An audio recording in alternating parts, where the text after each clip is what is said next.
Even before the announcement of the new special counsel, a bunch of Democrats were declaring it was time to talk impeachment for President Trump. Watch. I rise today, Mr. Speaker, to call for the impeachment of the President of the United States of America. I think this is going to put us a little bit further on our way to what I've been calling for so long, and that is impeachment. Thank you. Of course, the left has been demanding Trump's impeachment since before he became the president. I think it was the week he announced they started calling for it. But now they think he really deserves it. Crystal Ball is a former Democratic congressional candidate and works at the New Leaders Council, a progressive organization. She says it's time to impeach Trump. Crystal Ball joins us tonight. Crystal, you still think it's time, even after the appointment of this special counsel?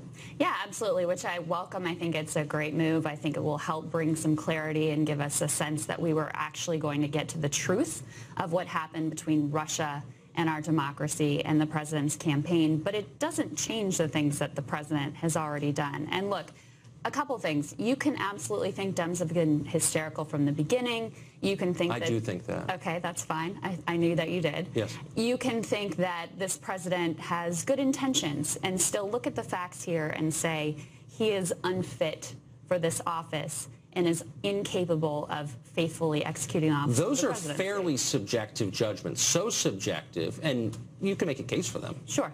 But they're so subjective that we don't typically take away the office of an elected leader on the basis of things that subjective. That would be known, I think, as a coup. Well, right? So don't we wait for the evidence of a crime, or as the Constitution puts it, a high crime and misdemeanor, before we convict someone? Isn't that what justice is? Well, let's put Russia in a separate category in terms of the investigation that's going on there. We already know that this president kept Michael Flynn in office even after he knew he had been compromised by the Russians. We already know that he tried to obstruct justice and put pressure on James Comey. Been compromised by the Russians? In what way? Well, in the way that Sally Yates talked about, that he was lying about the conversations that he'd had with the Russian ambassador. Okay, but how was he compromised? Because they could use that to blackmail him. I think the Justice Department, the FBI, didn't the FBI, I think Comey said this, looked into the substance of his conversations with Kislyak and decided it was, not such a big deal. It was the lying to Mike Pence that made his boss mad. Well, it's the lying that compromised him because they could use that as blackmail. That's the whole idea there. So that's one piece.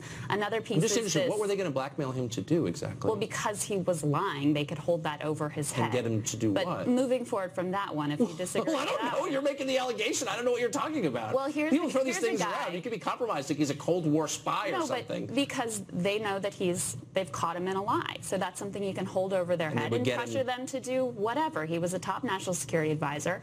He had access to our most sensitive information. So that's an example where I don't think that you can say the president was faithfully executing. Do you think that Mike Flynn, whatever his faults, would have funneled national security information, American secrets, to the Russian government? I have no idea. I've never met Mike Flynn. Do you think he's capable of that? But I think it's a bad situation to have an your national security advisor for Barack Obama lying about what he said and did with the Russians. So that's one example. Another example is what's come out reportedly about the president's conversations with the Russians in the Oval Office and the fact that just to be clear, you think that because Mike Flynn lied to the vice president, Trump should be impeached? I think that's one example that he kept him in office. Another example is requiring Jim Comey to pledge an anybody, oath of loyalty. if you catch someone lying in your office and you don't fire him immediately, though he did actually fire him like 2 days later. If that person is compromised by our adversary. But he did fire him in the end. So wouldn't that exculpate him? After it came to the public light, he left him in office for quite a while. So in addition to that, there's I'm sorry. I'm a fan of yours, but this is a little crazy. You got to. I mean, a little bit. I mean, you're mad because he lied and Trump didn't fire him, but Trump actually did fire him. But Trump needs to be impeached because he didn't fire him fast enough. Because he left him in office. I'm trying to go through. No, I know. I'm just trying to. Look, people throw this stuff around, and I just want to get specific about it because I don't know what some of it means. But now I know what you're saying. Okay. So also, he revealed sensitive information to the Russians in the Oval Office. Now, you can think that he, again, was good intentioned, that he didn't really think about what he was doing, about the laptop plot and the city, and compromised our intelligence sharing with a very important ally. Do we know that? We know the nature of the information? Well, we know some nature of that information. Because the people and every person in the room who has spoken. That could have been an important clue for Russia. Okay. Again, you don't have to believe this is part of a sinister plot. I'm not even suggesting a sinister plot, because I'm not a Democrat. I'm just trying to get to the bottom of what the allegation is. So nobody who was actually in the room who has spoken has said that Trump, however impolitic he can be, and he can be for sure, but gave actual classified information to the Russians. No one who was actually physically present has said that. So why do we think this happened? Well, we think that happened because we have multiple news organizations reporting that he gave up an important piece of information about the city where this intelligence came from. And now you have Israel, you have other allies saying, we're not so sure that we want to share intelligence with you, which makes our people less Israel safe. has said that? Other allies have said that reportedly. Really, which ones? European allies, they weren't specific, but that is the news report. Okay. So I'm just saying, look, all of this may be true, and I wouldn't put it past the president for sure to say something he shouldn't say. He does that a lot. But you're talking about impeaching a democratically elected president, removing him from office in a trial, convicting him of a crime on the basis of no actual evidence. Like you have a Washington Post piece, which may be true, but at this stage we don't have that evidence, but you want to impeach him anyway. And then you have the latest memos regarding James Comey and the pressure that was put on him and in terms of the investigation with Michael Flynn. And look, Tucker, let's keep in mind, why would that be an impeachable offense? How serious this impeachment would be, and you're absolutely right. But we should also talk about how serious the office of the presidency is. This is not some VP of marketing that we got to give him a shot. No, I'm not making the case. This person is fundamentally unfit for the presidency. We don't have to wait at all because we have things called elections where the voters get to decide.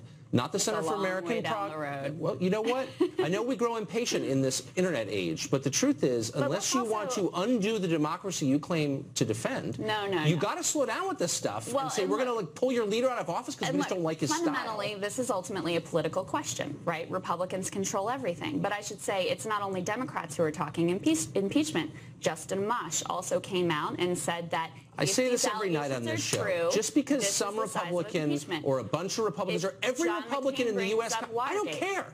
I don't care what your party idea is. I want to know what the facts are. I want to know what's reasonable and true. And I just think it's pretty over the top to call for impeachment with no actual evidence of a crime. That's all I'm saying. So let's say that everything that's been reported is true, that he really did try to pressure Comey. Would then you think that it was an impeachable offense? If it could be shown that this or any other president tried to commit obstruction of justice, that is without question an impeachable offense, and it ought to be pursued. Do you think what's been reported about pressure on Comey with regards to Michael Flynn, do you think that that constitutes obstruction of justice? Well, it prima facie doesn't, because it was to the top law enforcement officer at the FBI. And so presumably if he thought it constituted obstruction of justice, he would have reported it to the Justice Department as required by law, and he didn't. So, I'm just saying, you can criticize Trump, but to call for his removal from office is a really big deal, and I think we're throwing it around a little cavalierly. So you don't think that would be obstruction of justice? I'm saying a hard break. Loyalty.